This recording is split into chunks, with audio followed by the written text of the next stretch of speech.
subreddit writing prompts. Jack's thumb lay on the hammer of his pistol. He walked to the window, and his eyes drew to the drab, devoid of life land. A grimace shattered his impassivity. The overcast sky, the low-hanging mist, the sadness and despair of it all. It hurt him in ways that couldn't be explained. He missed the green of spring, the trees and its leaves. He even missed the loud cries of the birds. But now, all that remained was the heavy, palpable isolation of the countryside and the torturous hopelessness that came with the lack of understanding. A violent cough resounded across the walls. Jack left the gun on the kitchen table and headed to his son's room. He found him trembling in bed with a puddle of pitch-black vomit on the floor next to him. The boy was bone-pale, the white of his eyes tinged grey. Barely any fat remained in him, allowing black veins to be seen beneath his paper-thin skin. Jack went to his side, caressed his son's forehead. "It'll pass, Tom. It'll pass. You will get better. I promise," he said, and Tom, his eyes closed, nodded weakly. "There's a cure. I've heard of it on the radio. A combination of herbs. I've written them all down on a list. I'll gather them. I promise." He kissed Tom's forehead, hiding the anguish smothering his heart. "Be strong. You will get better."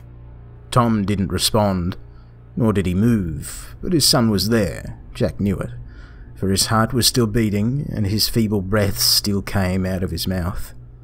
Jack's downturned lips trembled. He held back the rising tears, kissed Tom's forehead again, and headed to the kitchen. He grabbed the gun, then the radio, and went outside. The drabness of it all smothered him again. He held his breath in an attempt to stop the grief so that Tom wouldn't hear him, and ran as far away from his little sequestered home as he could before breaking. The tears poured down his eyes, each a sliver of the bottomless well that was his anguish. And there, with his knees kissing the soil and his hands covering his face, he cried. He cried until his vocal cords were torn apart. He cried until his quivering heart begged for him to stop. He cried until the tears turned his sight into a curtain of grief. He cried until the dryness, like daggers, sliced the walls of his throat. And even then, he kept crying and breaking until... A voice buzzed out of the radio. "Randall from North Carolina here. 27 days have gone by since the sickness appeared. 27 days and the human race has been reduced to a population of, as far as I know, 1.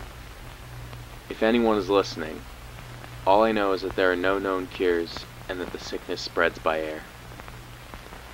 Apparently the sickness itself doesn't kill its victims, it eats them from the inside, consumes them, and it does so until they cannot move, then it stops." Silence.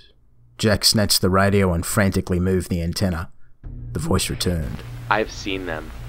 They have the body of a beheaded deer, but their intestines come out of the hollow of their head, and their bowels remain upright as though they were human spines at the other end of the intestine, hovering. They have a human torso, and their heads, their true heads, are hidden behind the skull of a deer. They're thrice the size of a man. If you see them, run.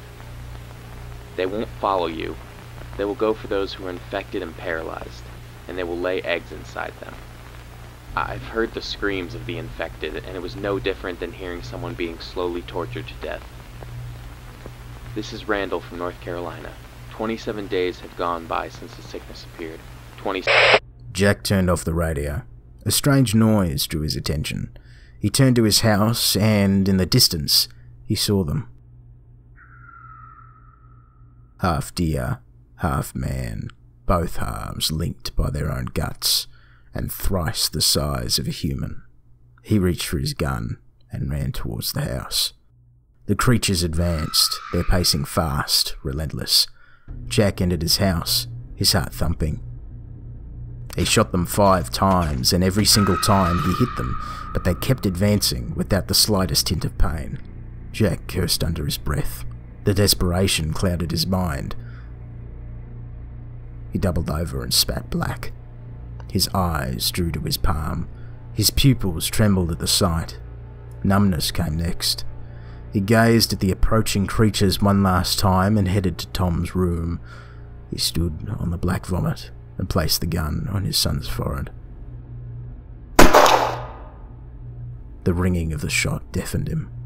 Crimson drops tarnished his face. A tear fell on his gun. He raised it. The coldness of the muzzle was harsh against the roof of his mouth. The hammer clicked, and then red and black melded into one.